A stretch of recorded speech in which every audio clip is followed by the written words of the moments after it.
Programa de hoje, o professor de biologia mais queridão da internet. Prepare-se, internet. Imagina descobrir que você tem um rabo. Você tem rabo?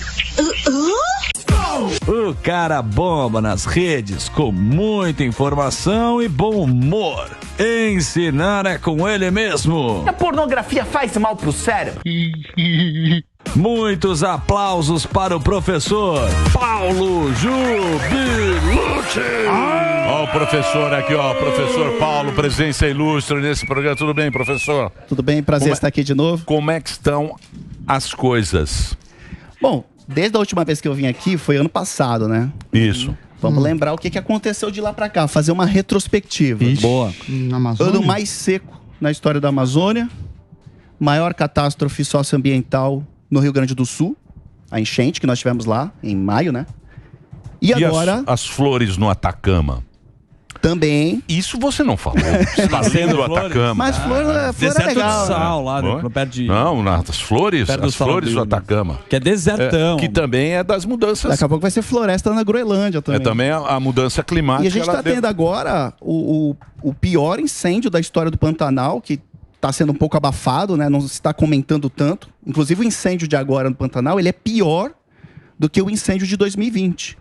Do Bolsonaro. Falamos aqui. Do Bolsonaro. Do Salles. Salles. Exato. Mas não tem mais Salles E agora. agora a culpa é de quem? Tem o clipe dos artistas. Não, isso é interessante porque quando você omite, não é que a imprensa está omitindo, mas não está botando falando. na manchete. Não está falando. Não é Não manchete. tá falando lá embaixo e Tá pequenininho. lá embaixo, sai na mídia, mas você vê lá na última página, tal, uma notinha e aí fica naquilo. As pessoas ficam sem saber. E quando as pessoas não sabem o que está acontecendo, é difícil sensibilizar elas para o problema ambiental que a gente está tendo nesse momento, né? Então, é importante que abra esse espaço para a gente falar, não só o Pantanal, a Amazônia está em chamas nesse momento, o Cerrado está em chamas, numa época que ainda não era para estar. O Pantanal começou a pegar fogo no período que era para estar em cheia. O Pantanal está seco desde 2019, ele nem se recuperou de 2020 e ele já está pegando fogo de novo. Então, é bom a gente entender que mais 10 anos desse jeito, não tem mais Acabou Pantanal. tudo. Mas 10 anos acabou. Acabou o Pantanal. Mas 10 anos acabou tudo. Eu vou fazer um break rapidinho. A gente tá aqui com o Paulo. Ó, entra aqui nas redes sociais. Ele é muito legal, tem as aulas dele e você vai... E tem um site também, que tá aqui, ó. Que é o aprovatotal.com.br. Vamos fazer o break rapidinho, doutor Paulo continua com a gente. Vai lá, Reginaldinho. Vamos lá. Professor, então, a gente estava falando antes da liberdade de expressão e eu queria te fazer a pergunta sobre isso que a gente tá falando da mídia, né? Porque aí, beleza, quando é o governo de um, aí tem clipe, tem tudo, tem Artista, todo um circo, mobilizado. artista, tem We Are vídeo de the todo World, mundo. né? Aí quando é o governo de outro, não tem nada, fica lá embaixo. Isso aí não contribui para a população chegar naquele momento e falar, eu não acredito mais em nada, não acredito mais em você, é tudo política, não acredito mais em nada climático, porque Sim, é tudo politicagem. porque se fosse um negócio sério nos dois governos de ambos os lados do negócio, isso não contribui para a descredibilização de todas as instituições e até estudos sérios aí de pesquisa climática? Não, o grande problema das mudanças climáticas é que politizou. Não era para acontecer isso e acabou. Esses dias eu recebi uma pergunta, até me deu um pouco de... Eu queria responder e fiquei quieto, assim. Mas ela dizia o seguinte, você sendo de direita, a pessoa supôs que eu era de direita, nem sabia disso, mas é porque eu andei brigando com o sindicato dos professores em janeiro. Aí já é extrema-direita. Aí eu virei o cara da direita. Fascista. É isso, exatamente. E você sendo um cara de direita, como é que você se diz tão preocupado com o meio ambiente? Como se a esquerda fosse santa em relação a isso. Perfeito. Se a gente pegar todo o governo do PT, pegar lá no Lula, 2002, cara, a gente teve Belo Monte, que foi um desastre para a Amazônia, produz muito pouca energia e é uma catástrofe ambiental que nós temos. A gente teve subsídio para venda de veículos que queimam combustíveis fósseis, para venda de caminhões, não sei se vocês lembram dessa época. Então, assim, qualquer governo, ele não está preocupado com o meio ambiente. Porque o governo, ele também é uma organização, ele também precisa de dinheiro. Então, na verdade, quando a mídia omite, parece que é um negócio realmente político. Ou seja, o Bolsonaro é um malvado, e realmente ele fez coisas muito ruins na época, né? Até o discurso dele era um discurso encorajador, mas não significa que o Lula agora, ele também não é um cara que, ele quer botar a extração de petróleo na Amazônia.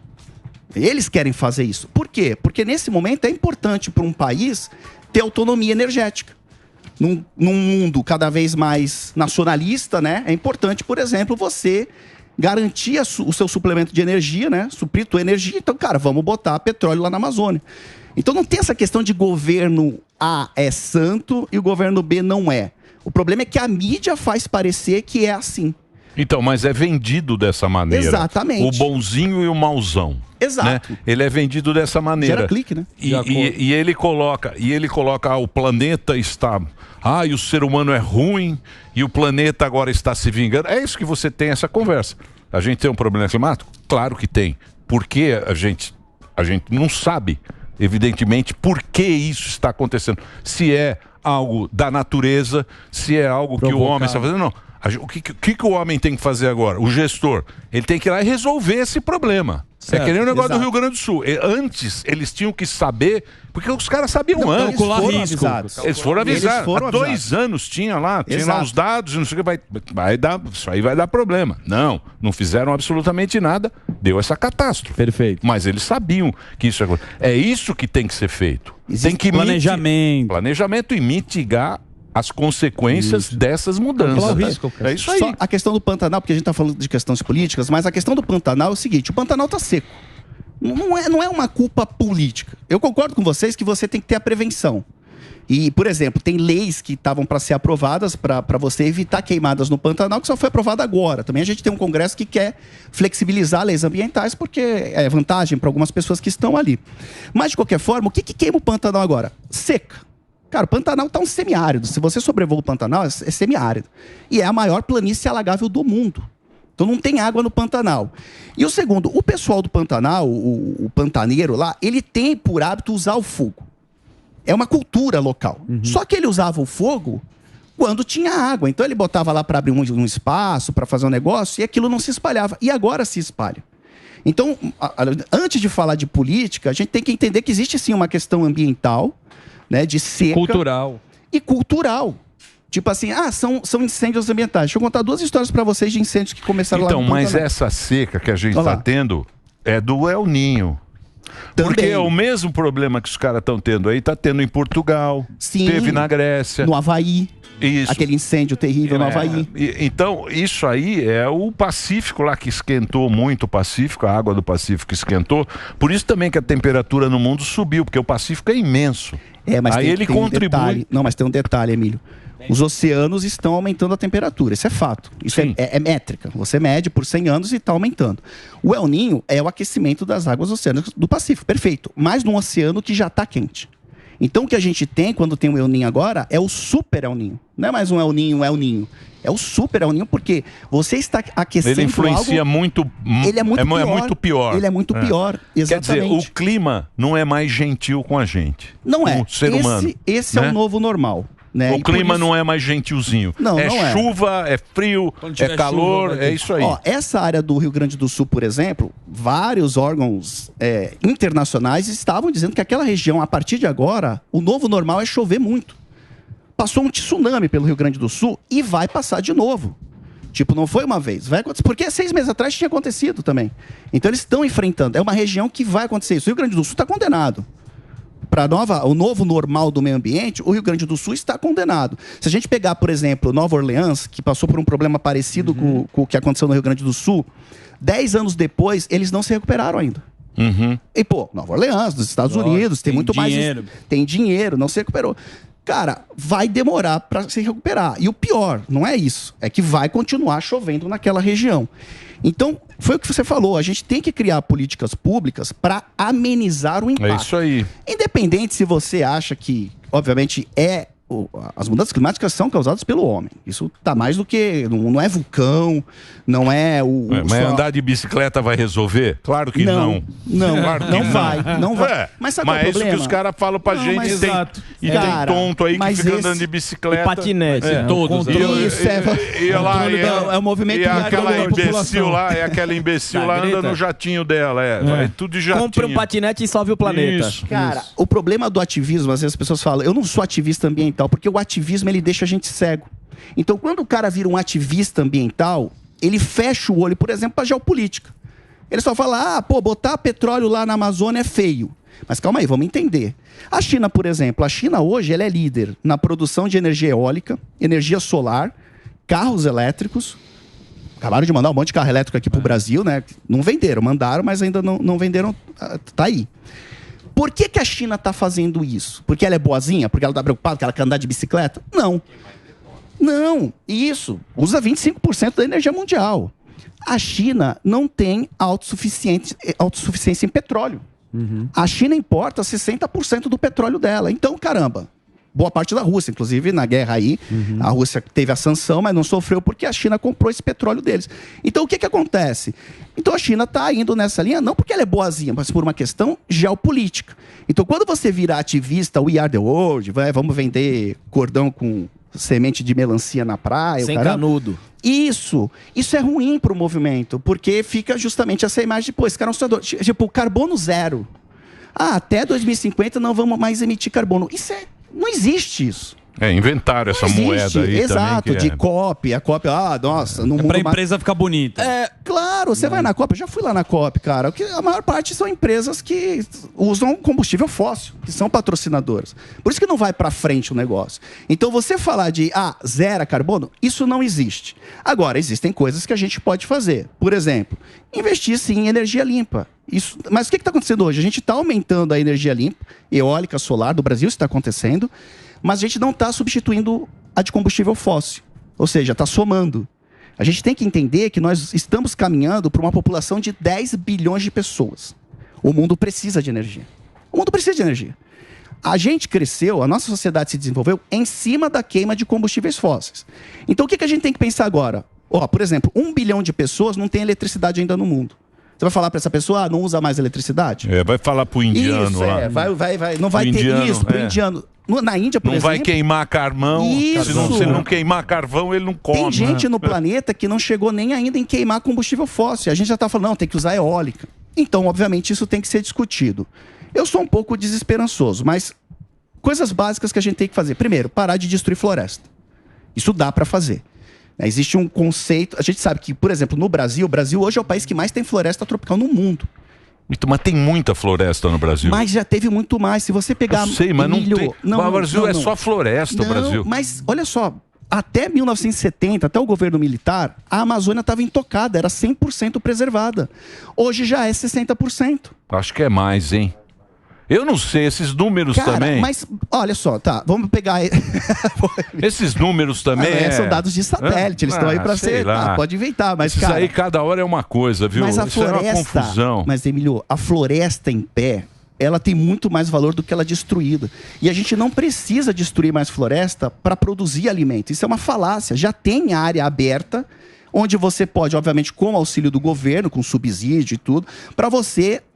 conseguir produzir nessas áreas. Você aumentar a produtividade agrícola. Então, mas quem que está destruindo a floresta? Quem está destruindo a floresta? As pessoas. Não, mas quem é? O agro? É para plantio? Quem é um malvadão? Olha só, deixa eu contar. Eu acho que não, porque você tem que... Negócio de madeira, a preservação... De madeira. Por exemplo, na Amazônia agora você tem narcotráfico lá, tomando a Amazônia. E tá ampliando os negócios. Antes era só tráfico de drogas. Agora eu vou começar a pegar madeira ilegal, né? Eu vou começar a fazer garimpo, grilagem. Isso tá acontecendo na Amazônia. Então o poder público tem que fazer o quê? Entrar lá. Tem que entrar lá. E abafar isso, mas não entra. Então eles estão dominando tudo lá. Né? Então o que acontece? Só um exemplo para te ver que não existe assim, às vezes, é o agro. Tem um incêndio que começou agora no Pantanal, que ele começou da seguinte maneira. O lugar, como eu disse, ele tá seco. O cara tava tirando o mel de abelha. Com aquele fumaceiro, fumacê que chama. E as abelhas começaram a picar ele. Ele largou o negócio, saiu correndo e começou... Foi isso. Outro incêndio começou por conta de um caminhão que quebrou e pegou fogo. E aí, esse incêndio começa. Então, nem sempre é um incêndio que a gente vai dizer... esse incêndio é criminoso. O cara foi lá limpar uma área de lixo... E acontece o acidente. Por quê? Porque ele vivia num ambiente que tinha água e agora não tem. E pega rápido o fogo. Como é que o poder público entra? Em cima, com leis. Né? Cara, agora isso foi aprovado numa lei federal. Não tem como fiscalizar, Não tem, muito pouca gente. Eu fui num almoço... Se você pegar esse Ibama aí, deve ter umas 3 caminhonetes, tudo velho, com pneu todo cara. E a área é muito grande. Vice-presidente dos Estados Unidos, Al Gore. Eu participei de um evento na COP... E ele tava. A gente participou desse almoço com ele lá. E aí teve uma hora que ele falou do Brasil. Eu não falei nada, porque tava cheio de gente poderosa ali. Eu fiquei quieto ali no almoço. Tinha Só cara comendo. só comendo a comida boa ali, escutando. Mas a piada foi: o Brasil tem que zerar o desmatamento até 2030. Até ele contou uma piada, já devia estar zerando agora. Cara, vamos falar, vocês não conseguem cuidar nem da fronteira com o México. Tem gente entrando lá toda hora, vocês não conseguem. É um problema para os Estados Unidos. Como é que você quer falar pra gente a questão da Amazônia? A Amazônia é gigantesca. É o Macron quando vem aqui também. Exato, a Amazônia é muito grande. Por mais que você coloque fiscalização, você zerar isso e conseguir abafar tudo, eu não diria que é impossível, mas é quase impossível. Mas, obviamente, tem que agir. O Estado tem que agir nisso para inibir. Pode Eu falar. sinto falta do Gilberto Gil, do Caetano Veloso. Eu sinto falta dessa turma. O cavaquinho do Péricles. Eu gostava Essa turma, ela cantava com tanta, sabe? O coração. Sim. Com alma. Agora muita apagaram. Eu sinto muita falta dessa turma. Às vezes eu até falo, tá faltando um incêndio pra ver a turma lá sofrer. Não, mas não tá faltando, tem bastante. Não, incêndio não falta. Nem falta, só falta material para trabalho tem. Falta o estúdio, só falta boa vontade agora. Porque eu acho que o cara, sabe o que eu acho? Às vezes o cara fez lá a campanha lá no Bolsonaro e falou, ele realmente, eu não tô defendendo ele.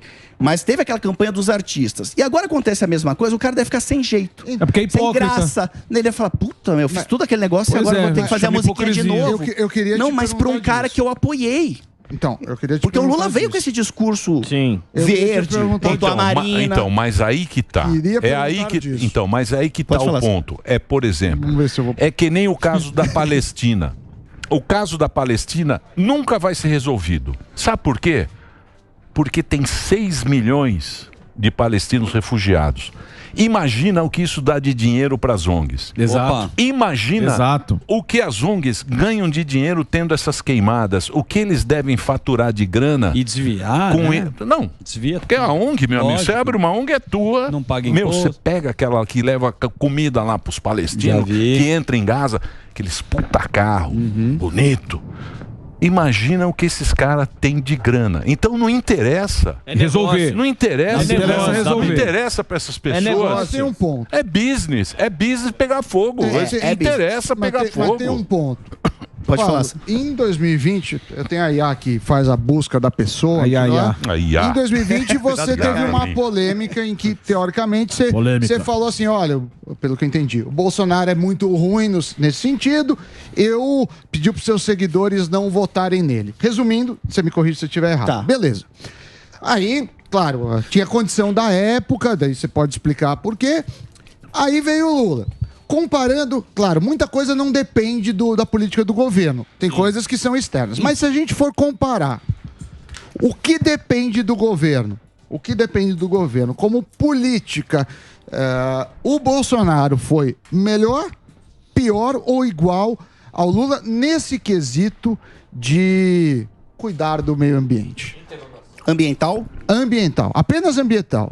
Foi pior. Ele foi pior por uma questão. Assim, o problema da questão do Bolsonaro é que também ocorreu na pandemia. Então era uma situação que nenhum governo passou. Então, por exemplo, você pega lá, Ministério do Meio Ambiente, você bota recurso. O governo Bolsonaro foi o que menos colocou recurso no meio ambiente. Foi por causa da pandemia? Não foi? A gente não sabe. Não dá pra falar isso não estando lá nos bastidores. Mas, por exemplo, multas ambientais diminuiu muito no governo Bolsonaro. Agora, foi porque era pandemia, fiscalização? Óbvio, o Bolsonaro tinha um discurso de mineração na Amazônia. O Bolsonaro tinha um discurso contra o meio ambiente. Esse é o problema. O Lula não é santo, ele também vai fazer o que precisa, porque, como eu disse, os governos são corporações, são institutos. O governo participa da Petrobras. Então não dá para dizer para o cara, não vai mais queimar combustível fóssil. Entra menos dinheiro, menos verba para o governo. Então, assim, mas quando um líder chega para a população e tem um discurso que, de certa forma, encoraja a queimada ou a destruição, porque não vai ter mais multa, teve a história da boiada, enfim, não sei o quê. Tem que fazer não era uma preocupação. Tem que fazer, exato. Não era uma preocupação, não era plataforma, não era um e agora que a preocupação é maior. Quem riscou ainda. fósforo não é o Bolsonaro. Quem riscou fósforo são as pessoas que estão morando lá. Mas quando você tem um líder de um país que fica meio que tipo, pode fazer aí que eu não tô nem, você incentiva esse tipo de coisa. Mas não quer dizer, porque volto a salientar que fica aquela imagem que, pô, a esquerda e PT são amigos do meio ambiente. Isso não é verdade. Talvez saibam fazer um teatro muito melhor. Né, de tipo, pô, põe a Marina. O Lula, quando entrou, o que é que ele foi? Foi na COP. Ah, agora eu sou o cara, Amazônia. Trouxe a COP aqui, vai ser aqui em Belém no ano que vem. Então, é pra tirar foto com o Macron. Cara, então, mas o problema... É tudo um teatro. O problema é politizar essas pautas. Por exemplo, a saúde foi politizada. Exato. A pandemia foi politizada pra caramba. Essas queimadas também é uma coisa politizada. Então, por exemplo, você fala, não, eu sou a favor do meio ambiente. Ah, você é de esquerda. Aí o cara te rotula. Ele te rotula. Exato. Claro. Aí é um problema. E nivela pra baixo. Mas como o governo pode ajudar? Por exemplo, na China, ela quer que as pessoas usem carro elétrico. O que acontece? Para você comprar um carro que queima combustível fóssil na China, você tem que entrar numa loteria de 1 para 1000. E se você sair nessa loteria, você tem que pagar uma taxa de 13 mil dólares. Eles estimulam, né? Desestimula o fóssil e estimula o elétrico. Então tem coisas que o governo pode atuar, mas por que não faz isso aqui? Aqui ele taxa os dois. Isso. Ele taxa o elétrico. E finge que é bonzinho. Ele bota no rabo de quem quer o elétrico. Exato. Professor, obrigado pelo papo mais uma vez. Ó, o Instagram e o YouTube do professor tá aí, ó, pra você acompanhar. O site dele é aprovatotal.com.br. Papo muito bacana com o doutor Paulo aqui, o nosso professor Paulo. Obrigado, professor.